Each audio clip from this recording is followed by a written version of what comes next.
Hello दोस्तों, नमस्कार। मैं एडवोकेट अरुण मिश्रा आप लोगों को अपने लीगल चैनल कोर्ट कचहरी का ज्ञान में हार्दिक स्वागत करता हूं। दोस्तों, आज सिविल मुकदमे के बारे में एक latest judgment honourable supreme court का जो आया हुआ है उसके बारे में चर्चा करूंगा। इस जजमेंट में सिविल मुकदमों में जो काज ऑफ एक्शन होता है उसमें न्यायालय उसके आधार पर प्री स्टेज पर ही जो है इसको खारिज करा सकते हैं।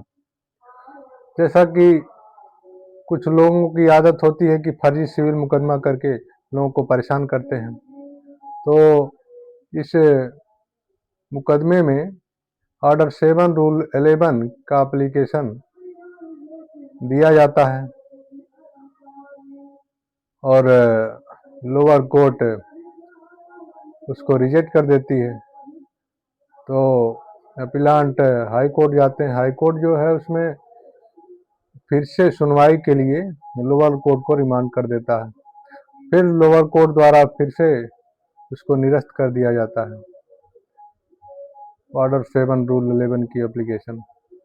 फिर जो है हाई कोर्ट जाता है, हाई कोर्ट भी निरस्त कर देती है। तो अपीलांट जो है इसमें मूल वाद में जो विपक्षी थे वो ऑनरेबल सुप्रीम कोर्ट आते हैं। तो ऑनरेबल विस्तृत चर्चा की गई है।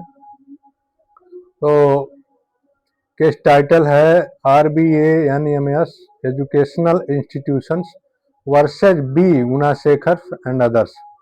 सिविल अपील नंबर है 5200/2025। Justice Pardiwala and justice R Mahadevan की डबल बेंच का ये आदेश है, निर्णय है। 16 अप्रैल 2025 को आया हुआ है।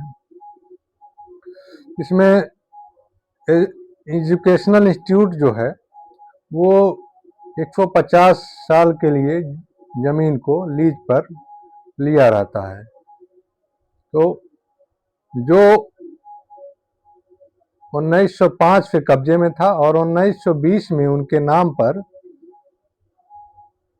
पर वो रजिस्टर्ड हो जाता है।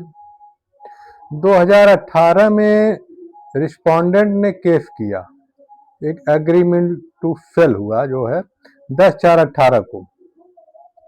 थर्ड पार्टी ने 75 लाख रुपए नगद, जो टोटल इस जमीन का अमाउंट था वो 9 करोड़ रुपए था, लेकिन उसमें 75 लाख रुपए प्रतिवादी जो है, जो इस अपील के प्रतिवादी हैं, वो 75 लाख रुपए नगद देने का जो है एग्रीमेंट टू सेल के बारे में बताया है।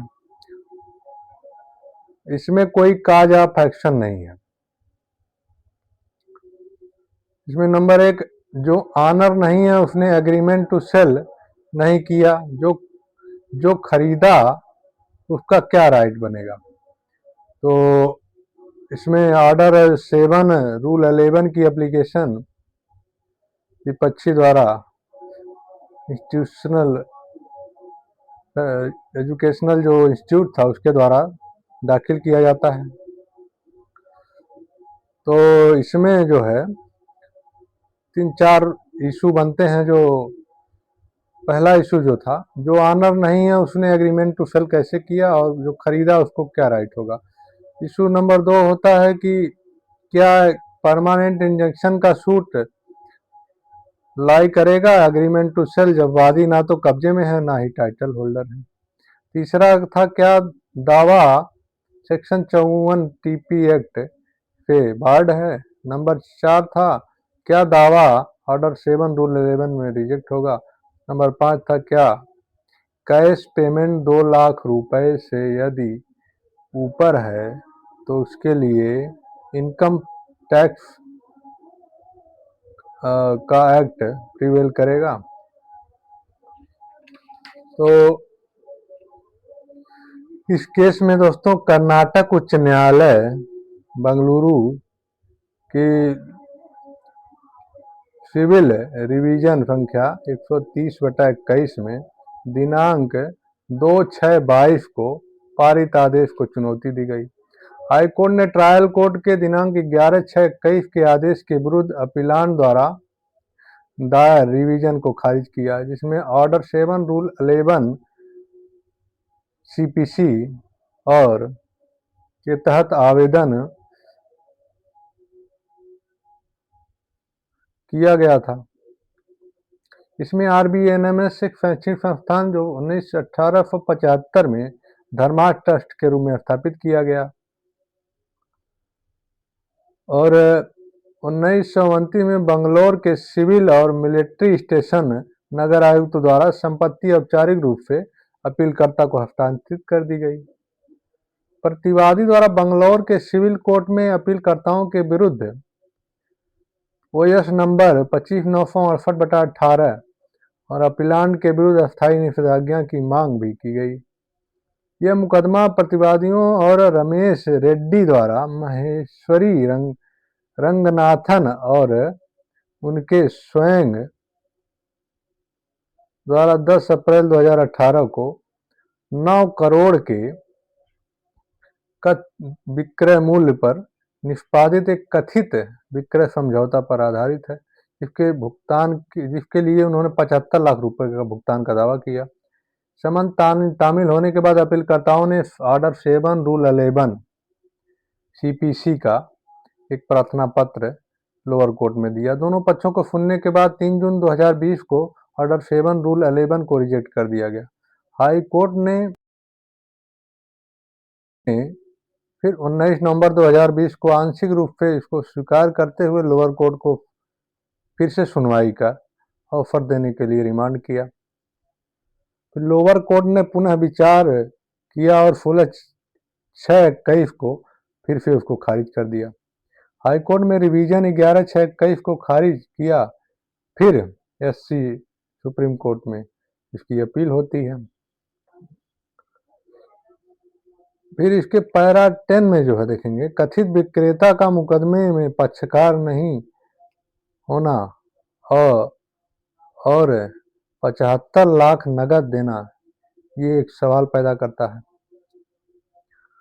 ऑर्डर 7 रूल 11 के तहत विचार करते समय वाद पत्र में कथनों पर विचार करना चाहिए। फिर इसके पैरा 23 और 23 में देखेंगे, ऑर्डर 7 रूल 11 यदि वाद पत्र में वाद का कोई कारण स्पष्ट नहीं है तो वाद वर्जित है। वाद पत्र को खारिज करने के अलावा न्यायालय के पास कोई विकल्प नहीं है। पैरा 24 में देखेंगे, यदि वाद पत्र की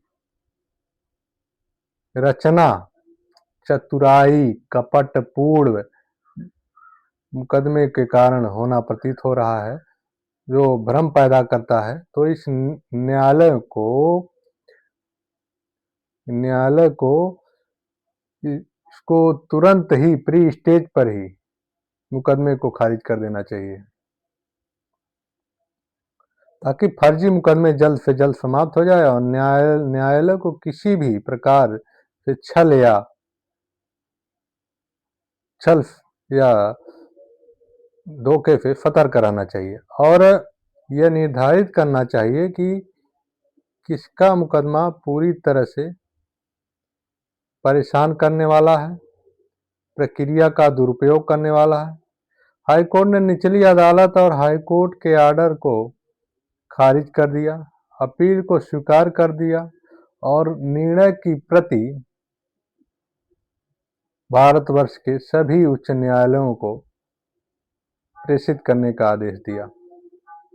तो इसमें मुख्य तथ्य यही है कि यदि कोई व्यक्ति आपके ऊपर झूठा मुकदमा करता है और आपको परेशान करता है, तो आप ऑर्डर 7 रूल 11 की एप्लीकेशन आप लोअर कोर्ट में दें और अपने एप्लीकेशन में दावे की सभी गलतियों को पैरावाइज पैरावाइज बनाते हुए उसको दर्शाएं और न्यायालय से आर्गूमेंट करें तो निश्चित तौर पर आपका एप्लीकेशन अलाउ होगा और दावा प्री स्टेज पर ही रिजेक्ट हो जाएगा। ये जजमेंट आपके लिए बहुत ही महत्वपूर्ण है। किसी को यदि जजमेंट की कॉपी लेनी है तो वो भाई आप मेरे इस चैनल के इनबॉक्स में कमेंट करके मुझसे प्राप्त कर सकते हैं। एक बार टाइटल मैं फिर बता देता हूँ, RBANAMS educational institution versus B Gunasekhar and others. Civil appeal number है 5200/2025। साइटेशन है 2025 INSC 490। तो इसमें ऑनरेबल सुप्रीम कोर्ट ने ये आदेश दिया कि फर्जी और गलत सिविल मुकदमों को न्यायालय द्वारा प्री स्टेज पर ही खारिज कर देना चाहिए।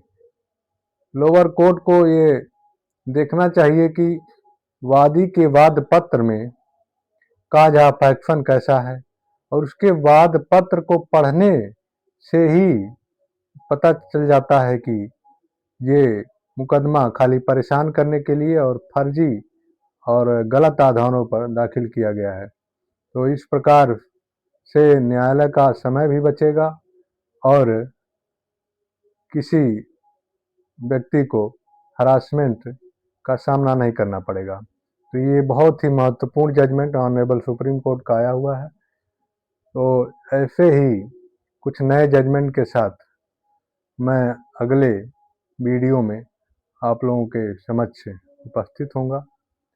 तब तक के लिए नमस्कार।